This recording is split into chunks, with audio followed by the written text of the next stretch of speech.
Well, coming to this, millions of South Africans depend on social grants. In the past few days alone, some beneficiaries went home empty-handed, where the system experienced glitches in some areas. Now, the South African Social Security Agency is promising to address the issues. And to discuss this, we're joined by Isobel Frye from the Studies in Poverty and Inequality Institute. Isobel, thank you so much for your time.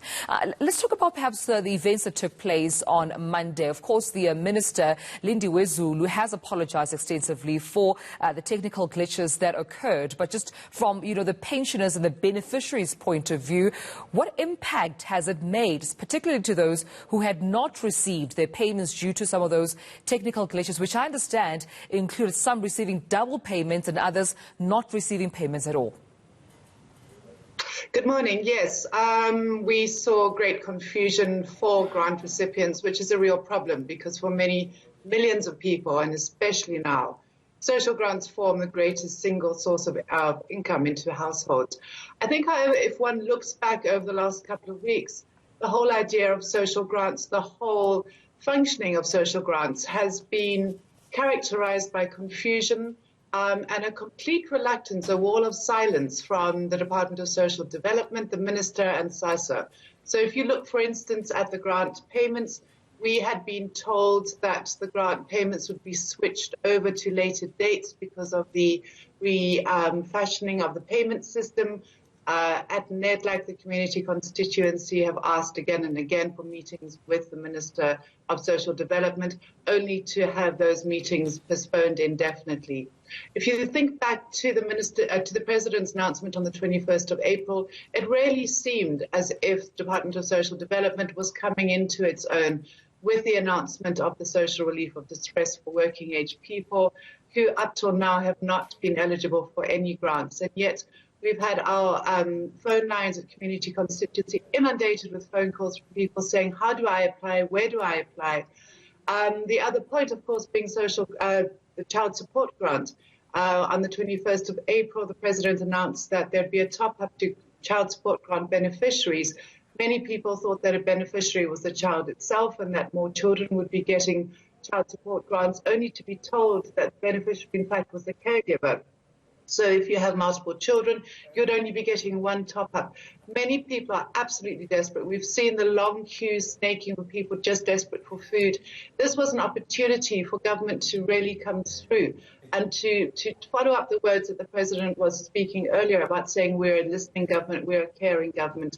But the absolute silence from the Minister of Social Development, notwithstanding the grave concerns and people's livelihoods being decimated, is a call for real concern.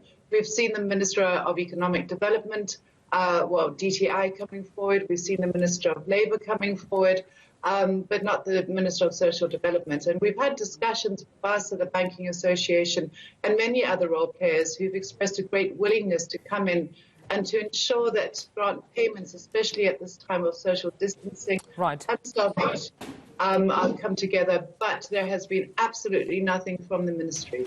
I mean, when we look at the province of KZN, where particularly we've seen so much distress from beneficiaries who particularly did not receive, their grant payments this past Monday alone, Isobel. I've read reports where SASSA has said that those technical glitches were also due to them being short-staffed. Now, this, of course, impacted on the processing stages of the day. Now, I don't know, how do you think then the department or government can better prepare, particularly during this time of a lockdown where there's so much need and desperation for this fund so that they can provide food on their table, so we don't see a repetition, I suppose, of a short-staffed processing coming from the government? It's really not rocket science. You know the number of beneficiaries, you know the amounts that people need to receive, and hence you know the number of staff that you require in order to make payments. Ultimately, more and more people should be receiving grants through banks, but there's also a deep mistrust of SASSA and the Department of Social Development after the whole previous debacle and potential corruption of people distrusting the personal information that was being given through to funeral policy and airtime payments. But coming back to it, it's a question of planning. So you know the dates on which you're making payments, you know how many people require it, and you allocate your staff sufficiently. You can't proceed to bumble through as if this is just some kind of charity that you're giving to people. This needs to be seen as a critical priority. And frankly, we need to see some kind of accountability for the continued bumbling of people's livelihoods.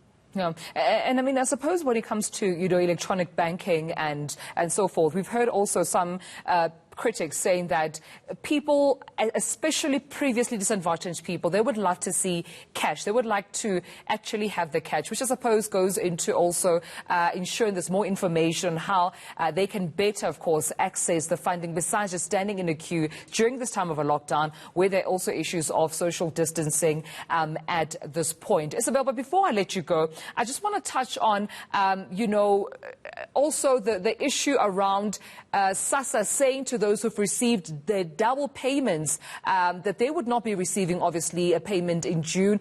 Some have also been requested to actually leave, one portion or 50% of the portion in their account so that it can be debited back, so that those who didn't receive their SASSA grants can actually receive them. Can we see that being an effective tool, particularly at this time when people are in desperate need for money and to provide? I think it was a deep problem with those payments.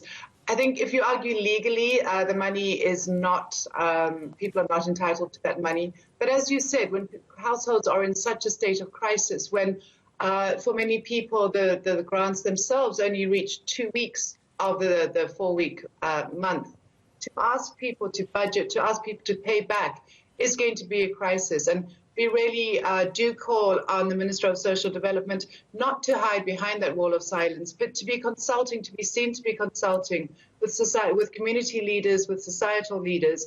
And ultimately, there's going to have to be an ask to National Treasury in order to make good this major payment problem that SASSA has affected. But once again, it shouldn't be the people whose lives depend on this livelihood who have to bear the brunt of the mistake of SASSA. All right, Isobel, that's where we leave it. Thank you so much for joining us. Isobel Frye, joining us from the Studies in Poverty and Inequality Institute.